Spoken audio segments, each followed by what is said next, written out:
नमस्कार। Pentium point technical college द्वारा आयोजित इस ऑडियो वीडियो क्लास में आज एमकॉम चतुर्थ सेमेस्टर के सभी छात्रों का दिनांक 18/5/2020 को विज्ञापन प्रबंधन की क्लास में मैं डॉक्टर राकेश तिवारी आप सभी का स्वागत करता हूं।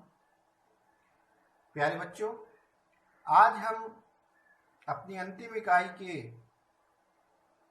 को प्रारंभ करेंगे और आज का हमारे पास जो टॉपिक है वह है बिक्री प्रबंधन और उनके प्रकार। तो बिक्री प्रबंधन अर्थात सेल्स मैनेजमेंट और उनके टाइप्स के विषय में हम लोग चर्चा करेंगे। तो सबसे पहले बिक्री प्रबंधन के विषय में बात कर रहे हैं। बिक्री प्रबंधक कौन होते हैं? तो बिक्री प्रबंधक बिक्री संगठन का प्रमुख होता है। उन्हें सेल्स एग्जीक्यूटिव, सेल्स डायरेक्टर या मार्केटिंग मैनेजर के रूप में भी जाना जाता है। बिक्री प्रबंधक एक बिक्री संगठन में प्रमुख कर्मी है और एक महत्वपूर्ण व्यक्ति है। जब वह बैठक में या फर्म के अंदर होता है तो वह कमोबेश उपभोक्ताओं का प्रतिनिधि होता है, लेकिन जब वह बाजार में होता है या वह ग्राहकों के साथ व्यवहार कर रहा होता है तो वह फर्म और उत्पाद का सच्चा प्रतिनिधि होता है। वह दोहरी भूमिका निभाते हैं। वह सभी बिक्री गतिविधियों को निर्देशित करने के लिए जिम्मेदार हैं। बिक्री गतिविधियों पर बिक्री प्रबंधक की एक उचित दिशा में फर्म की प्रगति व सीधा प्रतिबिंब होता है। तो प्यारे बच्चों, हम बिक्री प्रबंधक के विषय में बात कर रहे हैं। आपका भी अनुभव रहा होगा, आपने मेडिकल फील्ड में मेडिकल रिप्रेजेंटेटिव्स को देखा होगा, आपने रिटेलर्स के फील्ड में सेल्स रिप्रेजेंटेटिव्स को देखा होगा, आपने इस तरह से कई ऐसे उद्योग या अलग अलग सेक्टर्स में आपने विक्रय प्रबंधक को देखा होगा या विक्रयकर्ता को देखा होगा। इस संगठन की ही आज हम बात करना चाहते हैं। कोई भी ब्रांड या कोई भी कंपनी अपने वस्तुओं और सेवाओं के प्रचार के लिए एक बिक्री संगठन का निर्माण करता है, जिसके अंदर एक हायरार्की होती है और उस हायरार्की में कई प्रकार से अलग अलग पद होते हैं, जिनके अलग अलग दायित्व होते हैं, जिनकी अलग अलग भूमिकाएं होती हैं। प्रायः इन्हें हम अगर निचले स्तर से बात करना शुरू करें तो प्रायः इन्हें हम सबसे पहले सेल्स एग्जीक्यूटिव के रूप में जानते हैं, अर्थात एक ऐसा व्यक्ति जो डायरेक्ट ग्राहक के संपर्क में होता है उसे सेल्स एग्जीक्यूटिव कहते हैं। उसका अपना एक कार्य करने का निर्धारित क्षेत्र होता है तथा उस क्षेत्र के अंतर्गत आने वाले ग्राहकों को वह अप्रोच कर सकता है और अपनी वस्तुओं और सेवाओं से उन्हें परिचित करा सकता है। प्यारे बच्चों, इसके ऊपर जो अगला पद होता है उसे हम सेल्स डायरेक्टर या मार्केटिंग मैनेजर कहते हैं। इसके अंतर्गत कई सेल्स एग्जीक्यूटिव काम करते हैं, अर्थात यह कई क्षेत्रों का एक समग्र रूप होता है। जैसे एक जिले के अंदर कई सारे ब्लॉक होते हैं, हर ब्लॉक में अलग अलग सेल्स एग्जीक्यूटिव होता है, लेकिन उन सारे ब्लॉकों को मिलाकर एक जिला बनता है जहां पर मार्केटिंग मैनेजर बैठता है। अर्थात बिक्री प्रबंधक एवं बिक्री संगठन का एक प्रमुख कर्मी होता है सेल्स डायरेक्टर, जो कि संस्था की या संगठन की पॉलिसियों को आगे बढ़ाने के लिए मार्केटिंग एग्जीक्यूटिव्स को या सेल्स एग्जीक्यूटिव्स को प्रेरित करता रहता है। जब वह बैठक में फर्म के अंदर होता है, यानी कि कंपनी की कोई बैठक हो रही हो, इंटरनल मीटिंग चल रही हो, तो वह ग्राहकों के प्रतिनिधि के रूप में कंपनी के मालिकों से, कंपनी के डायरेक्टर्स से बात करता है और बाजार के अंदर आने वाले गुण और दोषों को वह अपनी कंपनी के वरिष्ठ अधिकारियों को बतलाता है।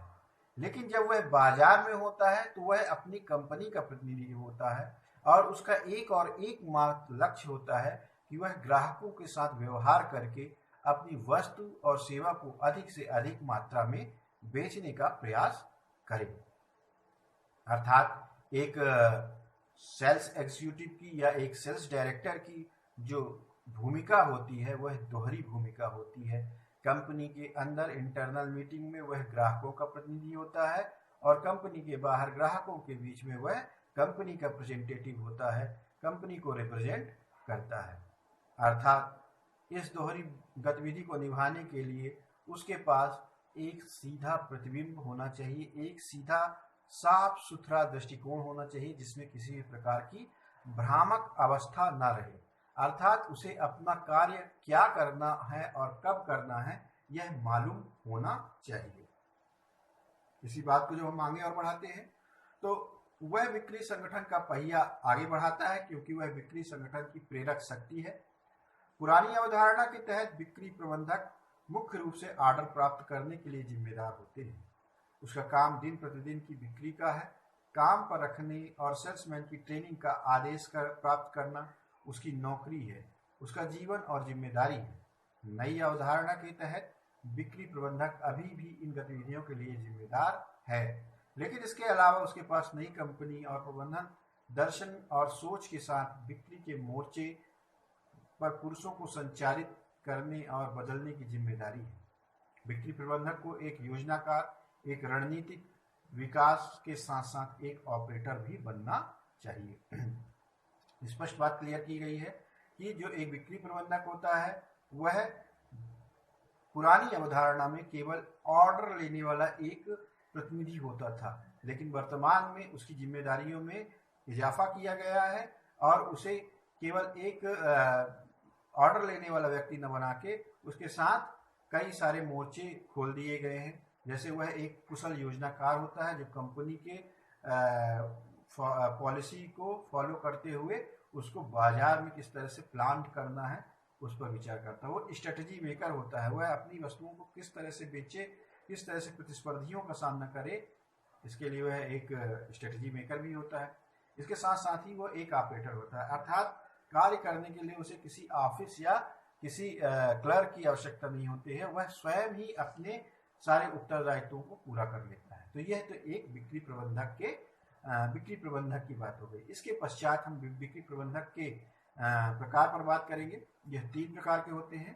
पहला, प्रशासनिक बिक्री प्रबंधक। एक बड़ी कंपनी में बिक्री संगठन में आमतौर पर प्रशासनिक बिक्री प्रबंधक होता है। उसे बिक्री संगठन की संरचना विकसित करनी होगी। बिक्री संगठन कई उप विभागों में विभाजित होता है। एक सहायक सेल्स मैनेजर या डिप्टी सेल्स मैनेजर प्रत्येक विभाग का एक प्रमुख होता है। बिक्री प्रबंधक बिक्री संगठन का प्रशासनिक प्रमुख होता है और आमतौर पर इसे सामान्य बिक्री प्रबंधक के रूप में जाना जाता है। सभी उप विभागों पर उसकी प्रभावी नियंत्रण होना चाहिए। उसे उप विभागों की गतिविधियों का निर्देशन और समन्वय करना होगा। बिक्री संगठन की सफलता या विफलता सामान्य बिक्री प्रबंधकों की क्षमता पर निर्भर करती है। वह योजना, निर्देशन और समन्वय करता है। जैसे कि प्रशासनिक बिक्री प्रबंधक सोच के साथ साथ अधिक चिंतित है। वह बिक्री कार्यक्रम, बिक्री योजना, प्रदर्शन का मूल्यांकन, गतिविधियों का समन्वय आदि तैयार करता है। फिर इसके बाद दूसरा प्रकार है परिचालन बिक्री प्रबंधक। Operating manager administrative sales managers के तहत काम करता है। वह सामान्य बिक्री प्रबंधक की दिशा, मार्गदर्शन और पर्यवेक्षण के तहत काम करता है। वह उन योजनाओं का वास्तविक निष्पादक है जो सामान्य बिक्री प्रबंधक द्वारा तैयार की जाती है। संचालक प्रबंधक द्वारा योजनाओं को कार्यान्वित और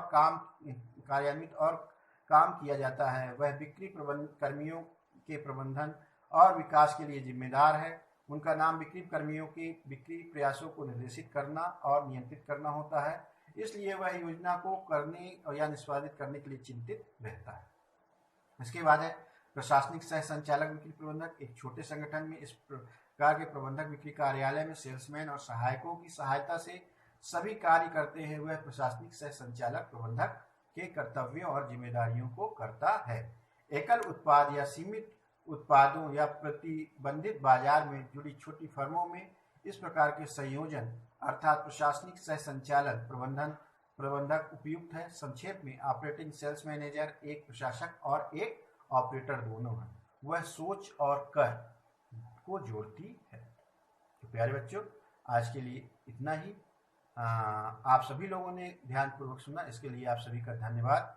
कल हम एक नए विषय के साथ फिर से आएंगे। तब तक के लिए आप सभी को संस्था के संचालक श्री बी.एन. त्रिपाठी जी को, संस्था के एकेडमिक डायरेक्टर श्री एस.के. त्रिपाठी जी को, संस्था के प्राचार्य डॉक्टर सीमा शुक्ला जी को धन्यवाद।